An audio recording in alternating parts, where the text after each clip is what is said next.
오늘은 20세기 격동의 역사 속에서 피어난 한 가족의 정말 놀라운 회복력에 대한 이야기를 한번 들여다보려고 합니다. 와, 정말 가슴 아픈 말이죠. 이 한마디가 바로 제일 한국인들의 경험을 압축해서 보여주는 것 같아요. 일본에 살면서도 온전히 일본인이 될 수는 없었고, 그렇다고 고국인 한국에 완전히 속하기도 어려웠던 그 복잡한 심정과 정체성의 딜레마가 그대로 느껴집니다. 이 이야기를 제대로 이해하려면요, 시간을 좀 거슬러 올라가야 합니다. 바로 1930년대와 40년대 일본의 식민지배 시절인데요. 이때 많은 한국인들이 더 나은 삶을 찾아서 혹은 때로는 본인의 의지와는 전혀 상관없이 강제로 일본으로 건너가게 됐습니다. 그리고 바로 이 거대한 역사의 흐름 속에서 전혀 다른 삶을 살고 있던 두 아이가 있었습니다. 종학과 금자. 이 둘의 운명이 정말 생각지도 못한 방식으로 엮이기 시작합니다. 1941년 9살짜리 꼬마 아이 종학이가 홀로 한국을 떠나 일본으로 가게 됩니다. 하얀 한복을 입고 말이죠. 생각해보세요. 오사카의 한 초등학교에서 유일하게 한복을 입은 학생. 그 아이의 마음은 어땠을까요? 아마 이때부터 자신의 정체성에 대해 처음으로 진지하게 고민하게 되지 않았을까 싶어요.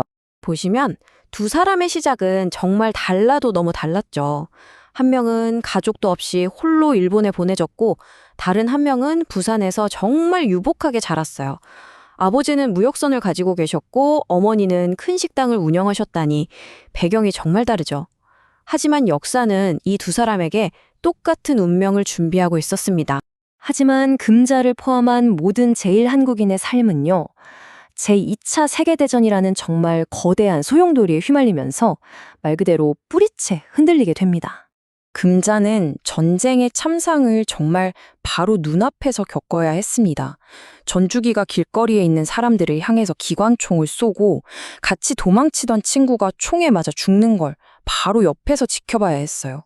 이 끔찍한 기억은 평생 씻을 수 없는 상처가 됐댔죠. 자, 보세요. 전쟁이 끝났다고 해서 모든 게 끝난 게 아니었어요.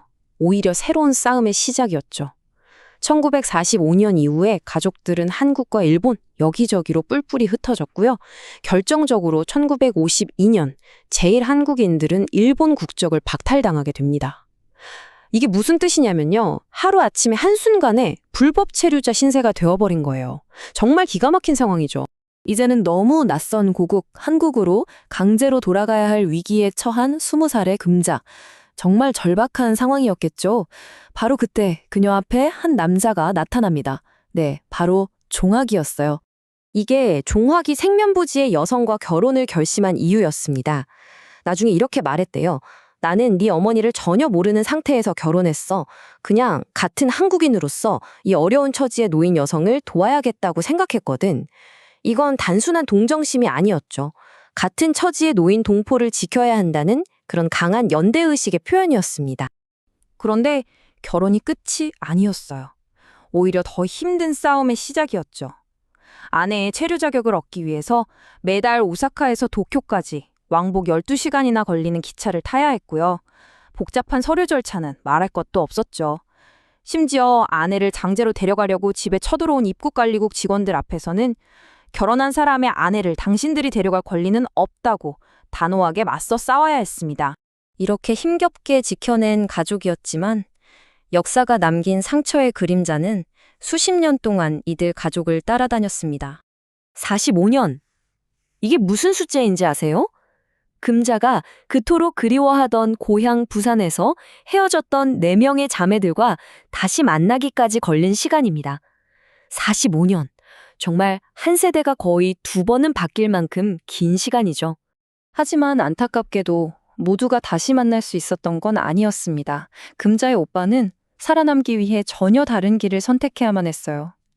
일본 사회의 차별을 피하려고 한국인으로서의 자기 자신을 전부 지워버리기로 한 거죠. 이름을 바꾸고 평생을 일본인으로 살았어요. 그리고 결국 다시는 가족에게 연락하지 않은 채 세상을 떠났습니다. 이게 바로 당시 제일 한국인들이 겪어야 했던 엄청난 압박감을 보여주는 비극이죠. 살아남기 위해서 이름도, 가족도, 자신의 뿌리까지도 다 포기해야만 했던 겁니다. 이런 아픈 경험들 속에서 금자는 자녀들에게 늘 강조했습니다.